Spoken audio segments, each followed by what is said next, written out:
and will support our age, and will support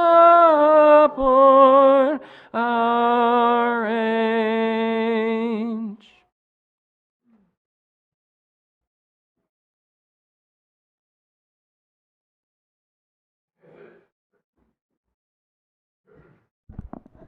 I'm going to be reading from Mark chapter 7, verses 21 through 23. For from within, out of the heart of men, proceed evil thoughts, adulteries, fornications, murders, thefts, covetousness, wickedness, deceit, lewdness, an evil eye, blasphemy, pride, foolishness. All these evil things come from within and defile a man.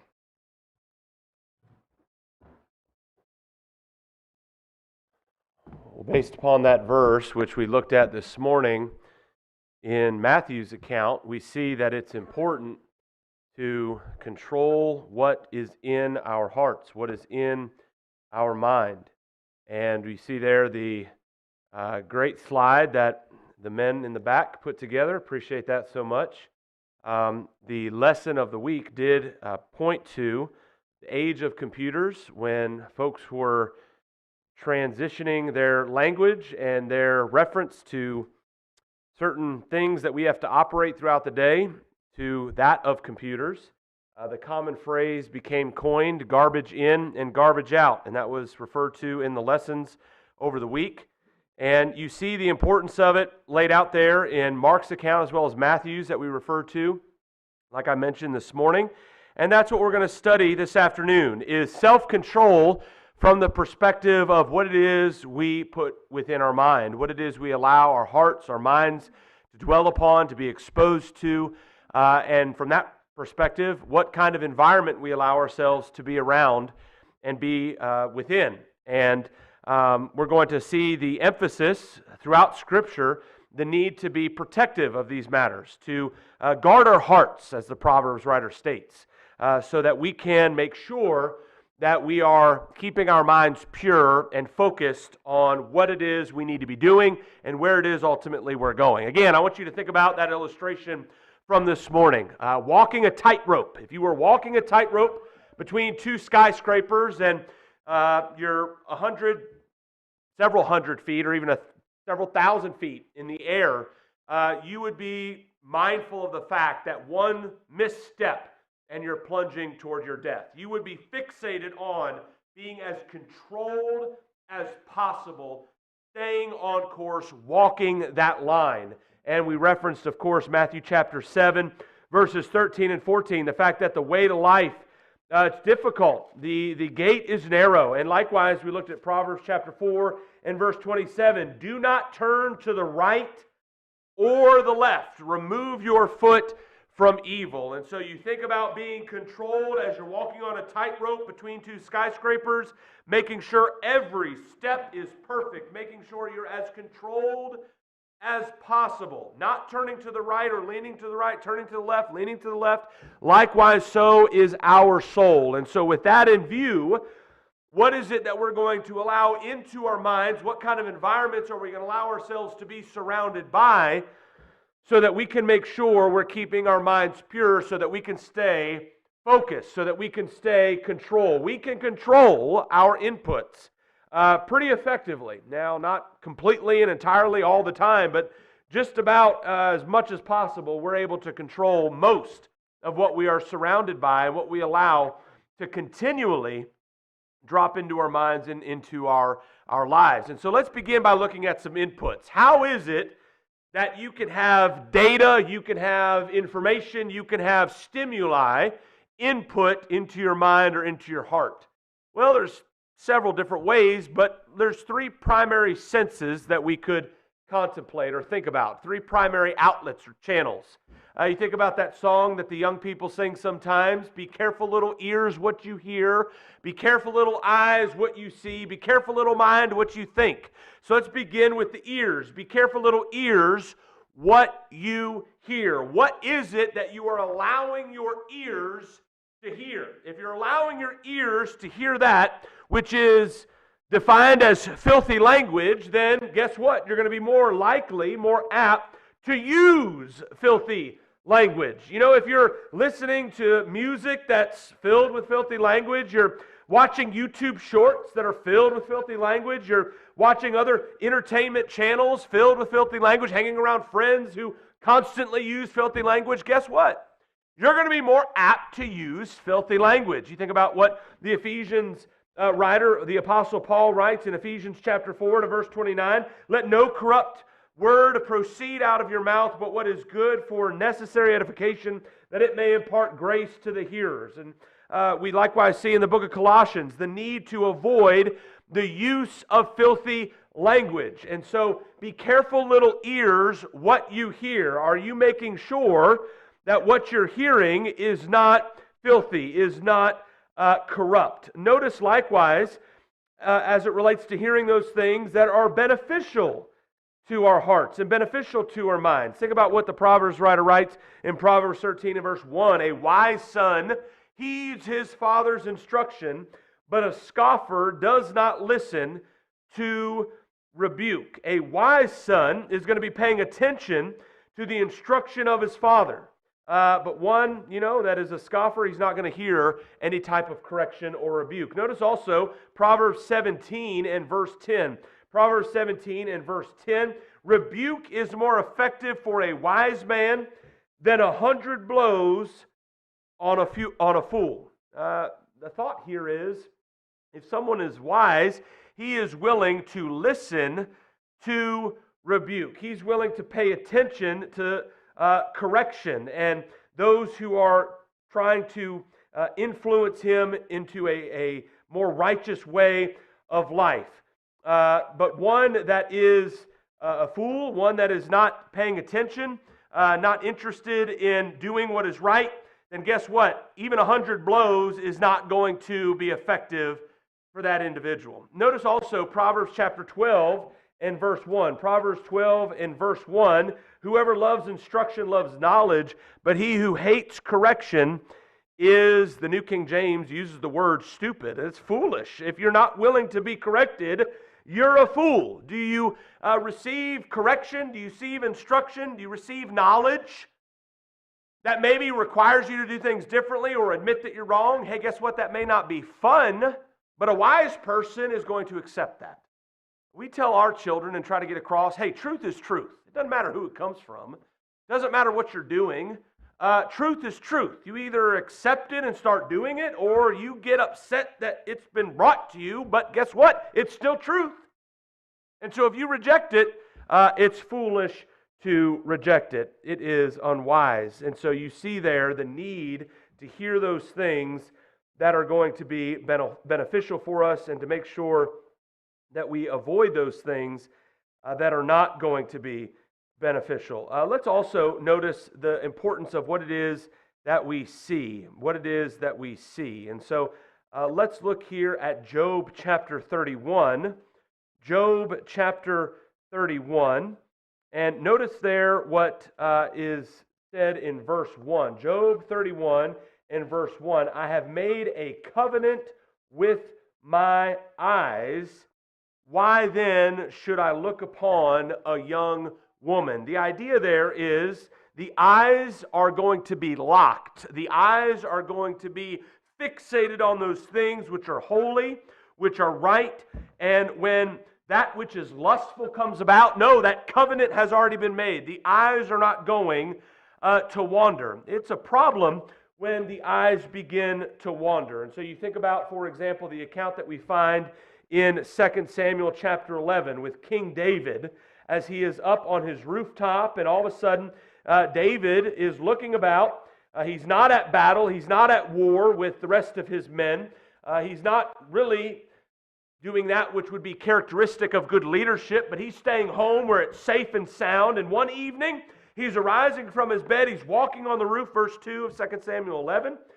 And from the roof, he sees a woman bathing, and the woman was very beautiful to behold, or beautiful to look upon. And so, guess what? David may have made a covenant with his eyes, like we read about in Job 31 and verse 1. However, once he saw the woman Rather than looking away and being mindful of that covenant, guess what he did instead? He now started to fixate on the woman who was bathing. And so rather than bouncing away, I've heard it said at a youth devotional before, the eyes should be trained to bounce. In other words, when you see something that is lustful in nature, you see something that is wicked in nature, something that your eyes should not be looking at, guess what? We all have eyes. We see a lot of things. There's a lot of things that come our way that we don't want to see. So what do you do then when something like that comes across your vision, your sight?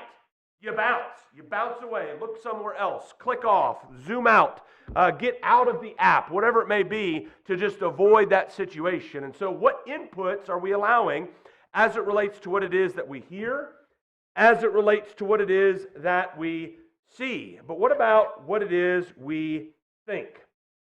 What it is that we think? Do our thoughts matter? Our thoughts direct our actions. Our actions direct our lifestyle. Our lifestyle directs our eternal destination. So where is the foundation? The foundation boils down to what we think. What are we filling our minds with? What are we allowing our minds to dwell upon? As a man thinketh in his heart, so is he. Proverbs 23 and verse 7. What is it that we should be thinking on? We should be thinking on those things as Paul will write to the Philippians in Philippians chapter 4, starting there in verse 8. Finally, brethren, whatever things are true, whatever things are noble, whatever things are just, whatever things are pure, whatever things are lovely, whatever things are of good report, if there is any virtue and if there is anything praiseworthy, meditate on these things. As a husband, as a father, as a concerned American citizen, I stay abreast to the news. I stay in tune with what's going on in society. I try to dig through all the noise and figure out what's really going on in society as much as I can. And if you start browsing around and you start looking and you start paying attention and keeping up with different aspects of the world, it's only a matter of time before you become disheartened. You start to kind of become sad and somewhat depressed a little bit. The world looks dark. And it doesn't take very long of just checking in with the news per day, just a few minutes, where that all of a sudden starts to simmer and rise to the surface and starts to define your disposition for the day. And so there comes a point where, hey, you know what? I think I've read enough bad news for the day. Time to put it aside. Let me now start to dwell upon good things. Well, where am I going to go to find that? You're not going to go to Google News and find that very often. You're not going to go to Fox News and find it very often, CNBC and find it very often. You're not going to go read the Wall Street Journal and find it very often. The place to go is the Bible. Read the Bible. Study God's Word. Pick it up. Start to feast upon what God has provided us. And little by little, day by day, the influence, the power, the effectiveness of God's Word can allow our minds to be pointed in the right direction. We're now all of a sudden meditating upon these things that are true, that are noble, that are just, that are pure, that are lovely, that are of good report. We have a database to reference where our mind can, in a healthy way, easily tap in to a source that will allow for these kinds of thoughts to transpire. Where is it that our heart, that our mind can receive inputs? Well, some places, the ears, the eyes, and the mind. Be careful, little ears, what you hear. Be careful, little eyes, what you see. Be careful, little mind, what you think. You know, that's not a VBS Pew Packer song, brethren. It's applicable to every one of us. And we would do well to heed to it. But what about our environment? In other words, we may be mindful of these aspects of who we are and what we can control and mindful of what it is we're consuming. But what about the environment where we find ourselves? Maybe we find ourselves with a group of friends that have been our friends for years, but now all of a sudden, you know what? They're going in a different path that we're not interested in going. Or maybe we've been watching a certain show. Hannah and I have noticed that when they launch a brand new show or a brand new season or some type of entertainment, it's usually very rare that it starts off wicked. Usually the first couple episodes, it seems very wholesome. It seems like, wow, this is a fantastic show. Then about episode 3 or 4, all of a sudden, wow, it completely falls off the map. Why is it that they didn't start with that with episode 1? Well, they would have lost probably half their audience. But they know if they get you hooked by episode 4 or 5, hey, you're already hooked at that point. Now maybe they'll continue to watch. And so what is it that we can consider regarding our environment, where it is that we find ourselves? Friends, jobs, different types of social environments and situations, entertainment situations. Let's think about it from the perspective of intimacy. From intimacy. Let's look at Proverbs chapter 5. Proverbs chapter 5, and we're going to read these verses bit by bit here. Let's notice starting there in verse 1. It's interesting, there's 2 chapters here very close together that speaks something very similar. Starting there, Proverbs chapter 5 and verse 1. My son, pay attention to my wisdom, lend your ear to my understanding, that you may preserve discretion, and your lips may keep knowledge. For the lips of an immoral woman drip honey, and her mouth is smoother than oil. And in the end she is bitter as wormwood, sharp as a two-edged sword. Her feet go down to death, her steps lay hold of hell. Lest you ponder her path of life, her ways are unstable, you do not know them. Therefore hear me now, my children, and do not depart from the words of my mouth. Remove your way far from her, and do not go near the door of her house, lest you give your honor to others, and your years to the cruel one. Lest aliens be filled with your wealth, and your labors go to the house of a foreigner. And you mourn at last when your flesh and your body are consumed, and say, how I have hated instruction, and my heart despised correction. I have not obeyed the voice of my teachers, nor inclined my ear to those who instructed me. I was on the verge of total ruin in the midst of the assembly and congregation. Drink water from your own cistern, and running water from your own well. Should your fountains be dispersed abroad, streams of water in the streets?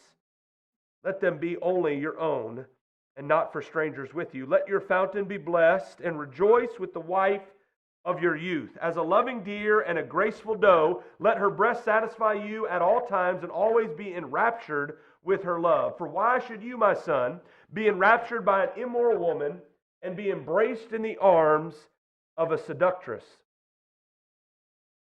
I want you to notice also Proverbs 7, beginning there in verse 6. Again, very similar train of thought here. For at the window of my house I looked through my lattice and saw among the simple, I perceived among the youths a young man devoid of understanding, passing along the street near her corner, and he took the path to her house. In the twilight, in the evening, in the black and dark night, and there a woman met him, with the attire of a harlot and a crafty heart. She was loud and rebellious. Her feet would not stay at home. At times she was outside, at times in the open square, lurking at every corner.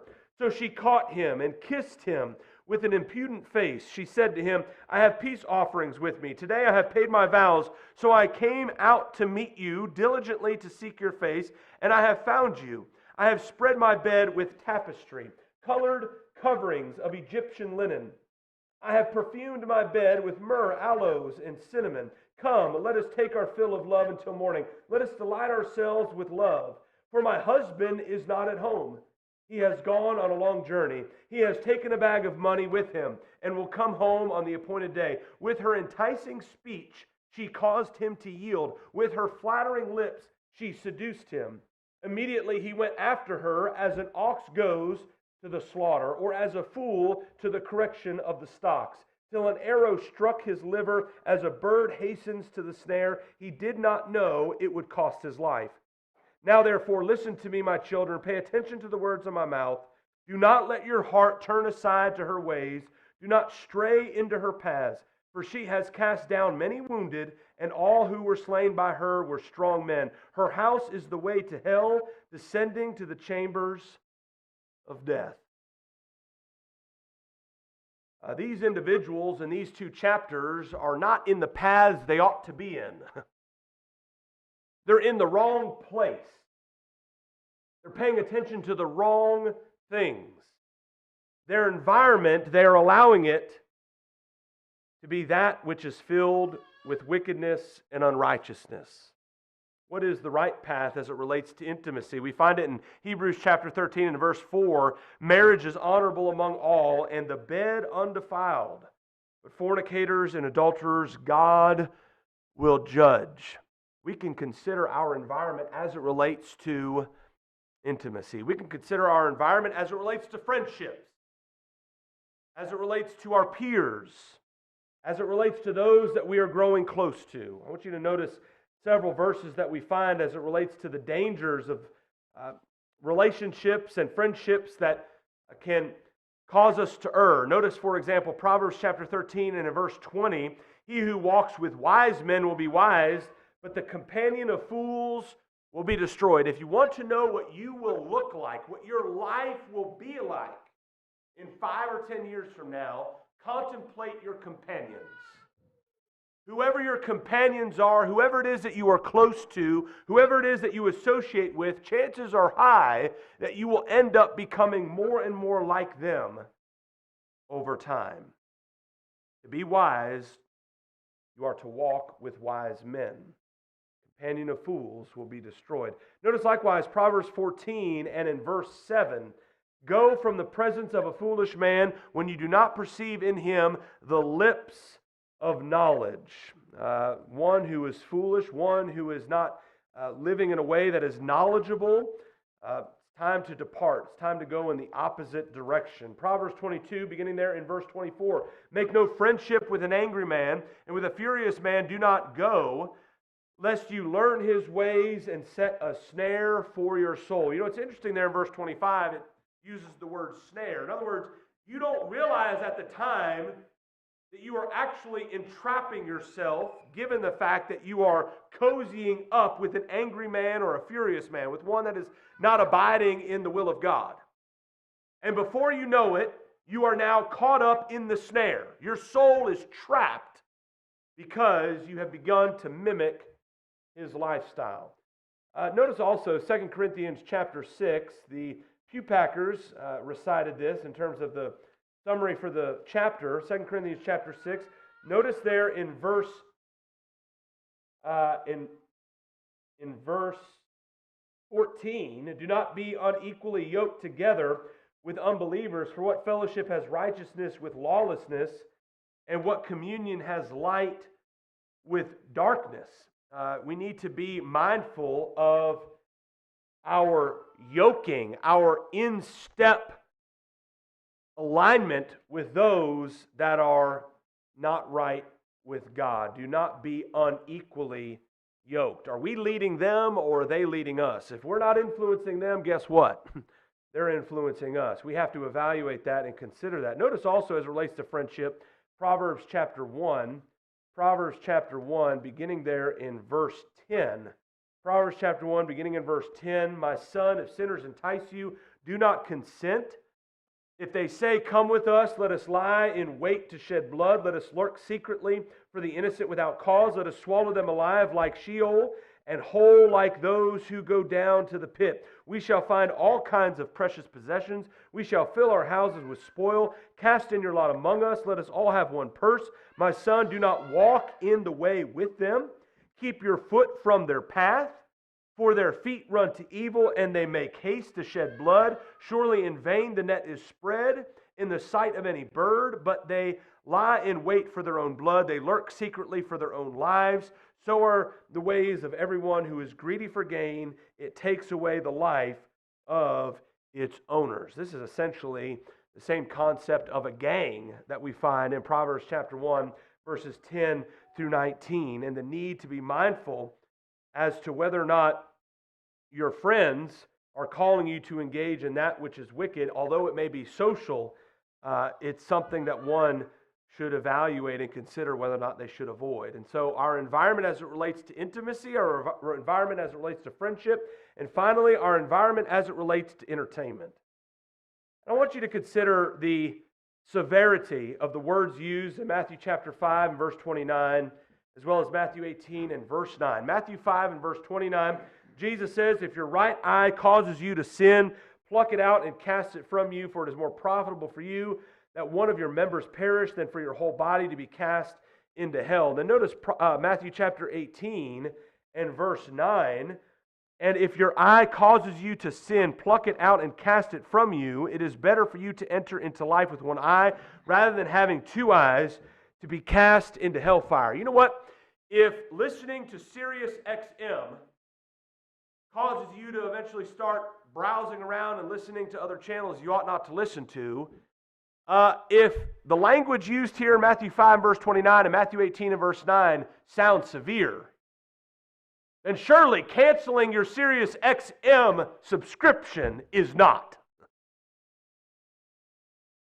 If listening to certain Spotify channels are causing you to go astray, maybe it's time to unsubscribe. If certain channels that you're subscribed to, whether it be YouTube, Disney Plus, Hulu, whatever, is causing you to all of a sudden be entertained and surrounded by environments you ought to be avoiding, and you're failing to have the control to stay in the channels and with the entertainment that's wholesome, guess what? Just cancel it. Don't offload the app, delete the app. Just get rid of it. You might think, well, that sounds severe. Well, listen to this language here in Matthew 5:29 and Matthew 18 and verse 9. What's the point that Jesus is making? We need to do whatever it takes. We need to separate ourselves as effectively as possible to avoid sin, to be controlled. Considering our inputs and considering our environment. Maybe you're here this afternoon and your inputs aren't what they should be. Your environment, what you're surrounding yourself with, isn't what it should be. You're not living a controlled life.